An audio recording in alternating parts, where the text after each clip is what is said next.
السلام عليكم ورحمة الله وبركاته. معاكم الدكتور مجدي عبد الرازق، استشاري جهاز هضمي وكبد وحميات. أتشرف بوجودي معاكم النهاردة. إن شاء الله هنتكلم عن موضوع متلازمة جيلبرت.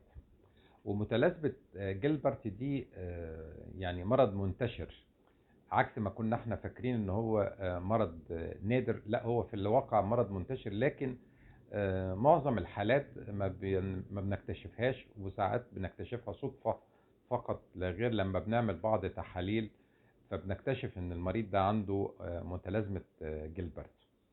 المرض ده اساسا هو عبارة عن طفرة جينية موروثة، وبالتالي هذا المرض ليس له علاج، لان هو اساسا بينتقل من عن طريق الوراثة. وهذا المرض عادة بيظهر عند سن الشباب، يعني احنا ما بنكتشفوش في سن صغير، لا بنكتشفه عند سن الشباب، عادة نتيجة ان مادة الصفرة اللي هي البيليروبين بتزيد شوية عند في سن المراهقة وكده. وبالتالي الطفرة الجينية اللي بتحصل عند هذا المريض هي بتأثر على انزيم معين موجود في الكبد، اللي هو بيتعامل مع مادة الصفرة. وبالتالي هذا الانزيم بيقل شويه، وبالتالي الانزيم ده لما بيقل نسبه الصفرة بتزيد. وبالتالي لما نسبه الصفرة بتزيد بتظهر عند المريض بعض الاعراض.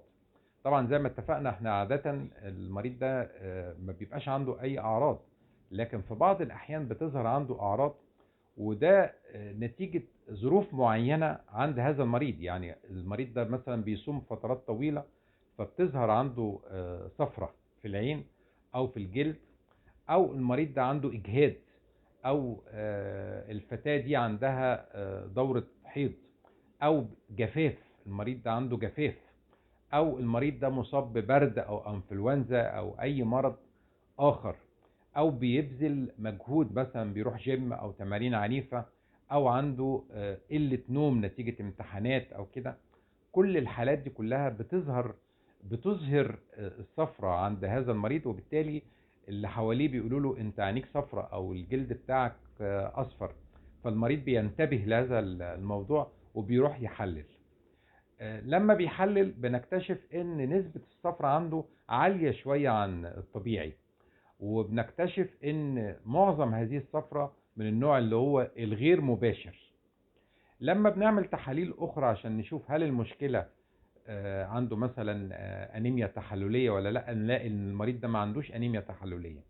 لما بنعمل انزيمات كبد نلاقي ان انزيمات الكبد في اطار الطبيعي، وبالتالي هذا المريض لا هو عنده مشكلة في الدم، يعني ما عندوش انيميا تحللية، ولا هو عنده مشكلة التهاب كبدي، لان انزيمات الكبد طبيعية. وبالتالي في بعض الاحيان بنلجأ ان احنا نعمل مثلا خلايا شبكية عشان نطمئن ان المريض ده ما عندوش انيميا تحللية، نلاقيها سليمة. وفي نفس الوقت بنعمل زي ما اتفقنا اختبارات خاصة بالكبد عشان نشوف اذا كان في مشكلة اخرى في الكبد ولا لا، نلاقيه الكبد طبيعي.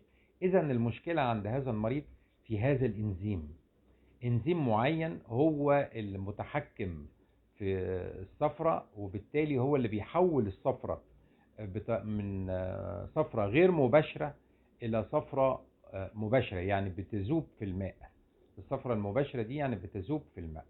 هو ده الانزيم ده بيحصل له خلل، وبالتالي بنعرف ان المريض ده عنده متلازمة جيلبرت.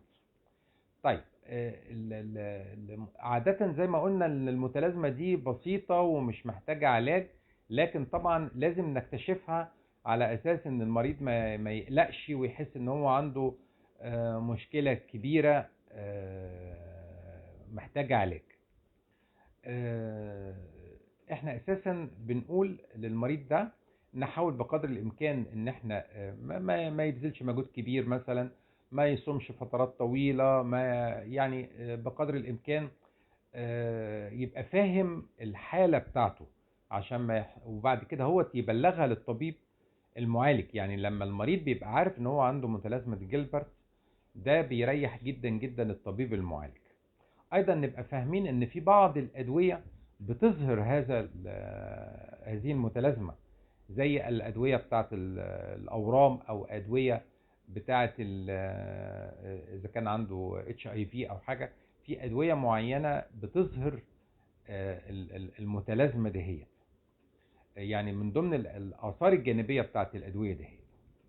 ارجو ان كنتوا تكونوا استفدتوا من هذا الفيديو. شكرا جزيلا، والسلام عليكم ورحمه الله وبركاته.